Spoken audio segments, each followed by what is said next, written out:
We're going to start with a story. What if I told you of a magical place where dragons take flight, leprechauns dance on rainbows, the water is made of chocolate, and the floor is made of lava? This is the land within your minds. This is the land of your childhood, where imagination, the ocean of imagination, flooded your mind. Everything was possible. There were no limits. If you wanted to act as whatever you wanted to be, you could be. You wanted to be a doctor, you could be a doctor. There were no limits, and everything was possible. Slowly, though, the story doesn't remain so happy. As you started to get older and you went to school, you start finding out what you're good at, what you're bad at. With every bad grade on a test, that sea of imagination receded. Eventually, that sea of imagination became seen as a burden.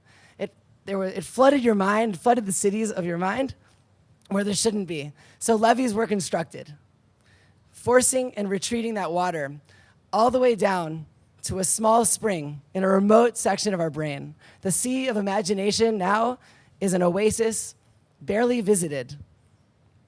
What used to be possible, what is now rationally approached with every I can't, I don't, I won't, that sea of imagination is limited. What if I told you or asked you, what do you think tomorrow is going to look like? Beautiful. You might say something based on the way today was going, the rational continuation of today. You might say, you might use current events and trends that are going on today in order to consider what tomorrow will look like. But what if I told you or asked you to imagine what tomorrow can look like? Everything changes. The limits and rules are off. You're no longer going by previous trends that got you to today to think about what tomorrow is going to look like. You're imagining a world of what tomorrow can be like. What that means is that you've opened and you visited that spring of imagination. Probability becomes possibility once again. What do you think tomorrow is going to look like? And the second one is, what do you imagine tomorrow is going to look like? One word changes everything. It's the key to all innovation in the world. I grew up, I went to school in Orlando, Florida. I went to college in Orlando. I went to Disney almost every weekend, or Universal Studios. The whole city relies on magic. It's all based on dreams. Walt Disney was one of the biggest dreamers in the world. And when he imagined what we could do to an amusement park to make it more exciting, he didn't just think about certain things about what they could be, how they could improve a roller coaster to make it more exciting, or how they can charge a little bit more for a carousel and make it a little bit more exciting. He reimagined the entire concept of a theme park. He actually pitched Walt Disney World to be a movie theater set, like a movie set, in case it failed, because he was going with something so radical. And everybody told him it was going to completely flop. No one believed in Walt Disney World, because how can you create a fantasy world and charge one price for admission? Who's going to pay one price for admission for like one or two rides, which is what they used to be at amusement parks? But he wanted to create something where adults wouldn't be bored while they were with their kids. Instead of watching their kids on amusement park or on rides, let's create an atmosphere where the parents can join it. Walt Disney World became the biggest success in the hospitality industry. Today, Orlando, Florida, is the second most visited city in the country, and maybe in the world, I don't know. Well, Las Vegas is number one. Las Vegas took all the ideas of a theme park and put that into a hotel. What I'm trying to say is, it started with imagination. Unfortunately, now when we go to Disney, we're exporting our imagination. We watch movies, we watch TV shows, we watch what Disney puts out, and I actually really love Disney. However, it is exporting our imagination, and no longer are we using our imagination, but we're consuming. We become consumers at such a young age, telling us what we're supposed to think, how we're supposed to see the world, and how we're supposed to imagine our future and what's possible. It's not the world that Walt Disney grew up and changed. Rather, it's a world that we're part of. We all have dreams. We all want to change the world in some way. When we're kids, we all imagine so many amazing possibilities. But as we get older, those possibilities fade away. I'm here to tell you that in order to find your purpose in life, As Coach was saying, there's nothing more important than knowing your purpose. The way to find it is to imagine what that future can look like. What is the future that you want to leave? What's the legacy you want to leave? What's the future that you want to create? And how do we make it possible? Because you can imagine all you want, but we're not here to live in a fantasy world. It's just a great goal begins with the impossible. Possibility, though, is only part of the picture. How do we make that into a purpose? So possibility equals what you imagine you can achieve plus what you're willing to opt into. Now, this is the key. You can imagine all you want. Most of us do. Most of us have ideas that we write them off when we're young because of the same thing. We're told, I can't, I won't, I'm bad at, we write it off. But again, the key is to imagine and break those barriers. Now, you have to opt in to finding out what that looks like. How do you do it? Now that you've imagined that's possible, now that it's become possible, because you have a vision and you have the will to get there, you got to break that down into practical steps. You have to break label that as your North Star goal. That is your ultimate direction you're going, and break it down into rational steps to get there, and follow those steps one by one. There's two ways that I think people create a purpose. I think number one is they find something that's broken. They find a problem, they identify a problem, and then they figure out what's the solution for that problem. So the problem with that, solving problem solution, I think I have a better name for it, is that when you're solving a problem, another problem can arise with your solution. Your solution might not be perfect. You're solving only one element of what's really a bigger problem. A problem is an indicator of a void that exists. If you solve the void, you solve that problem and many other problems as well. When we're living our life, we're trying to solve the voids. Steve Jobs, who created the iPod, solved one of the biggest voids. I guess he solved a problem with the iPod. People wanted to use music. The CD player was too huge. So he invented an iPod that had 2 gigabytes of storage. Whoa. That was like 1,000 songs for like the nice one. That was a big deal. So what he did was he found a problem and solved it. But then he realized that there's still another problem. There's still now they have to carry an iPod and a cell phone, and that cell phone is pretty much garbage because you can barely send a text message at that point in time. And he's like, we got to do something more. So he realized we can combine it because there's a void that exists that we can combine all these things. It's not just a problem, but it's a void because he saw that having an iPhone opened apps. The word app didn't even exist at the time. He's like, we can have games on this, we can have email, you can have one device for all your needs. It's not solving a problem, he's solving a void. He's filling a void that we didn't even know we had.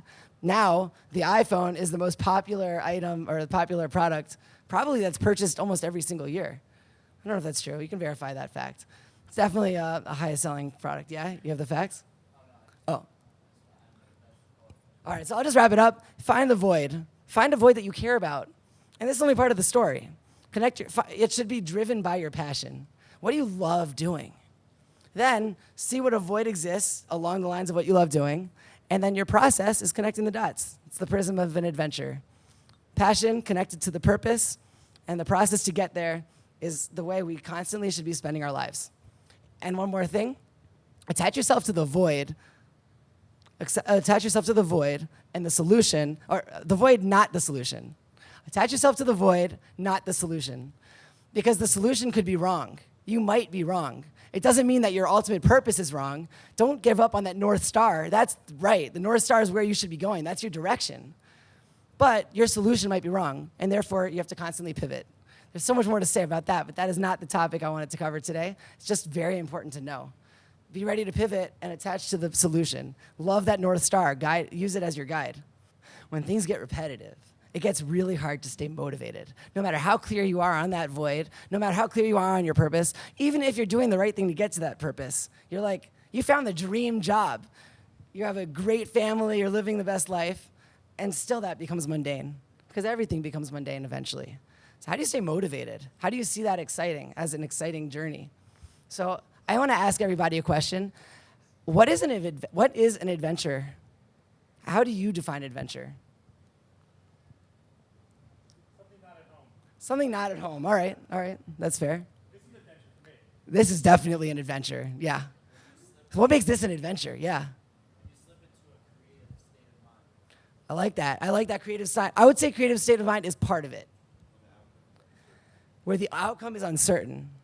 I like that one. When your outlook creates an exciting environment for a situation. Yeah, that's awesome. What is that outlook, though? What? Out of your comfort zone? Yeah, I think all these are great components. So I decided to define adventure, and we can work on this if you want, but the pursuit of discovering the unknown. So finding out what you don't know, really simply. Finding out what you don't yet know. I think that encompasses a lot of the ideas that you guys just threw out there. And that's what happens every single day, from the moment you wake up until the minute you go to sleep. We live life thinking that it's so predictable, that we know what's going to happen that day because we live life thinking rationally, as we just said at the beginning. We live life thinking that we know and can predict what's about to happen. However, we really don't. We really don't know what's about to happen. It's important to have routines, but things happen all the time. Being ready and being aware that as things happen that you weren't prepared for, that's the void. That's where the experience lies. That's where the adventure is. You're constantly acquiring information that you didn't know about before.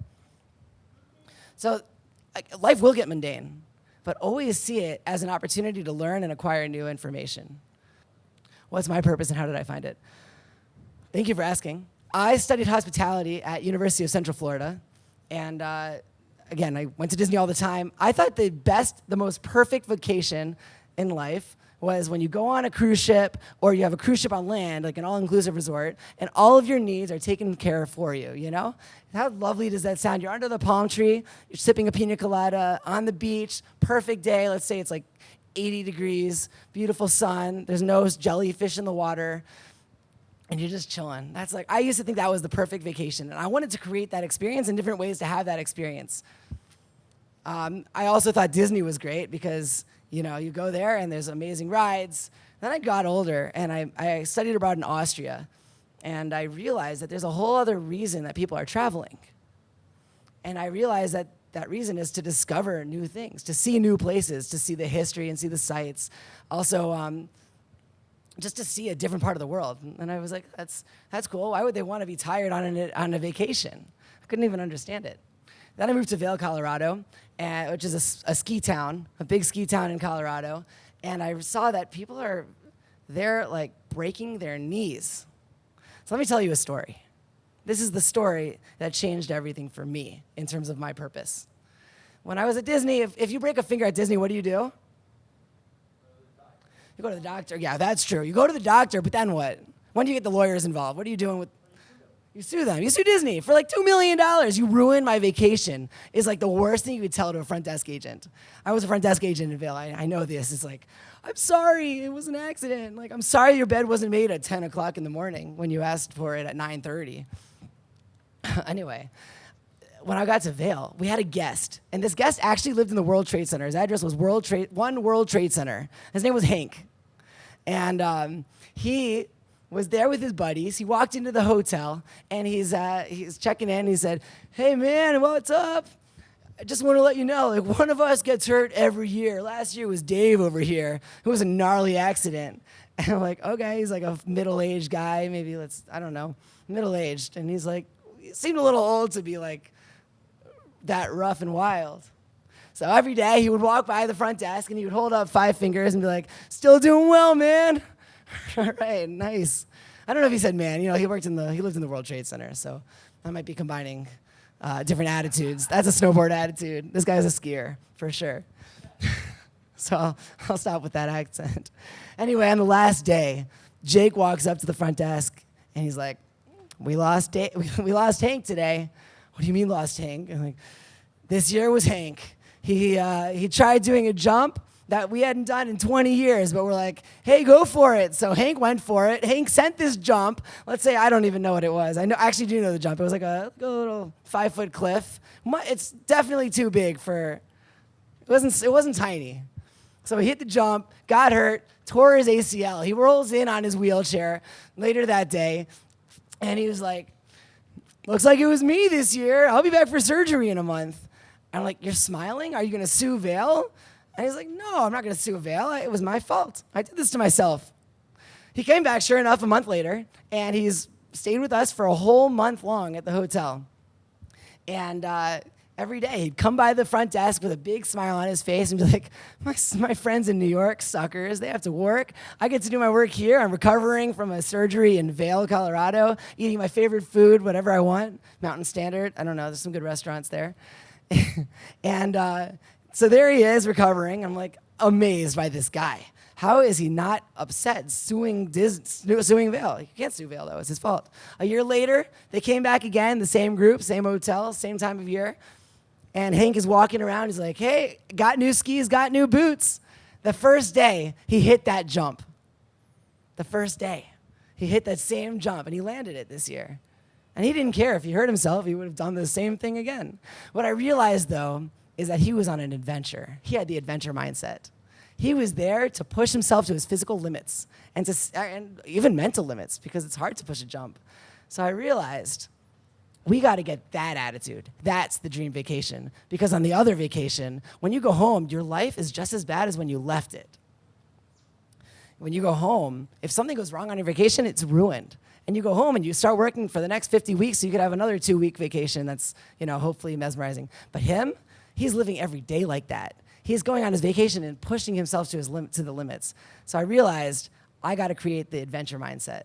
I got to get it out there, because people will have so much more fun in their life living an adventure, seeing their life in every day as a series of those meaningful moments of adventure, of discovering your limits, physically, mentally, spiritually, and emotionally. And an adventure that does all 4 of those is the ultimate adventure. That's my purpose. I want to create that. I want to get that adventure mindset out there and help people see what's possible in their lives. And I want to help people live that purpose. Yeah, live their adventures and see their life as a series of adventures. Here we go. To help people live the adventure of their lifetime. How's that for a purpose? That's how I came to it. It started with imagination. What can we do to solve that problem? I put together a lot of concepts, and I think I have a system that's still in the making that hopefully can help a lot of people see their life as an adventure. I think it's all the time. I think everything can be seen as an adventure, as a pursuit of finding out. I'm not saying when you wake up in the morning, oh man, I'm gonna see this morning routine is gonna be an adventure. Let's see if I make it to the bathroom right now. Let's see what I can learn from going to making it to Minyan. Davenings this morning, wild adventure. That's not what I mean. However, I do mean that we're always doing something in which we're growing. And if you're not having a clear enough purpose.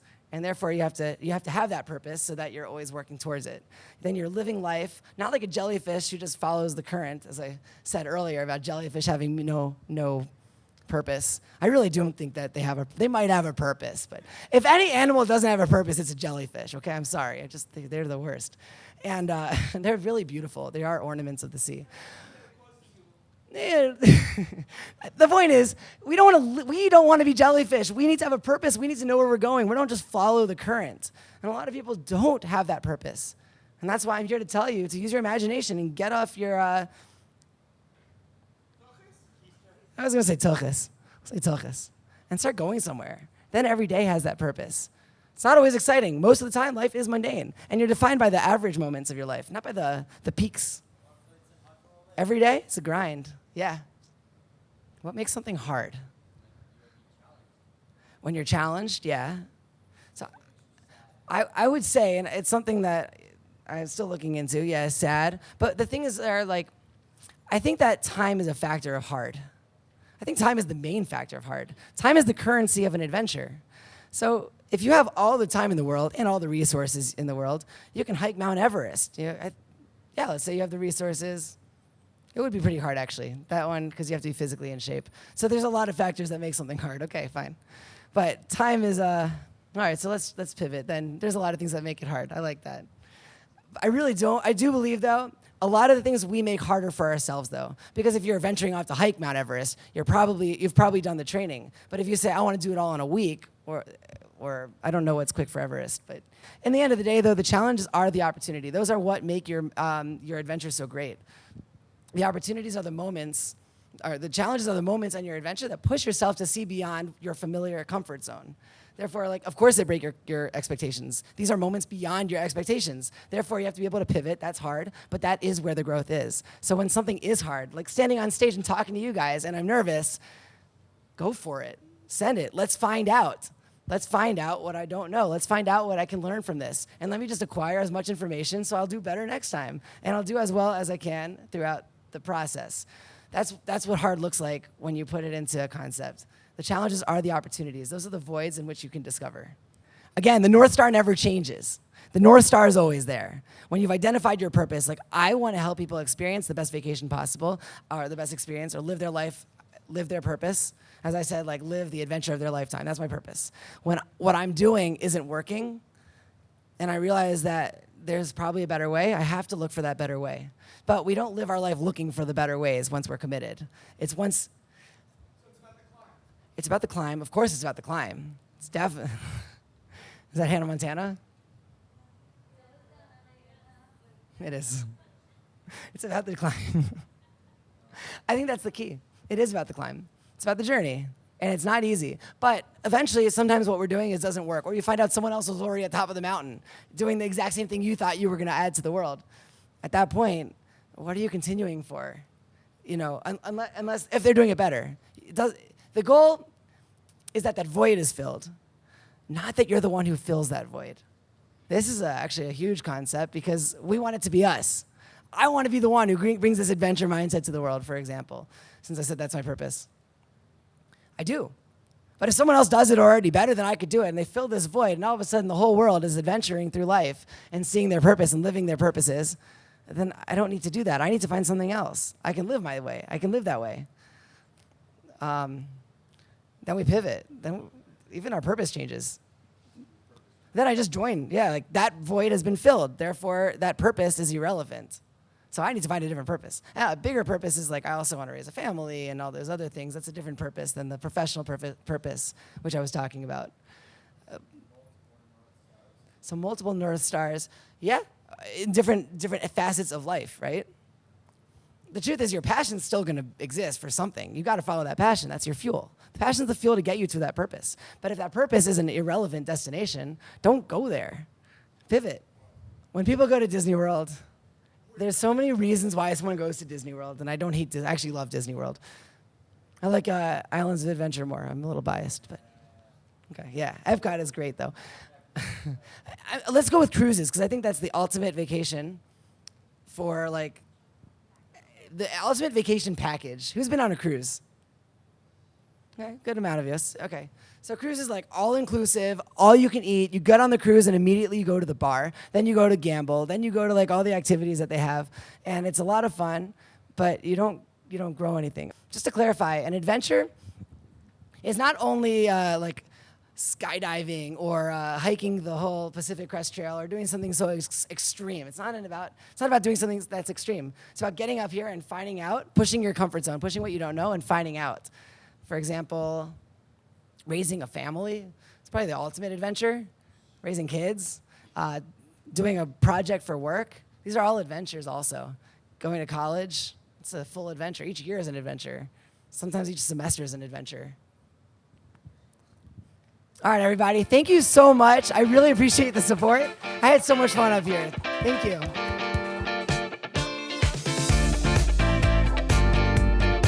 Thanks for watching the Fishing Coach Show. If you like what you just watched, make sure you like, subscribe, and comment with any ideas you'd like to see on any future episodes. We'll see you next time.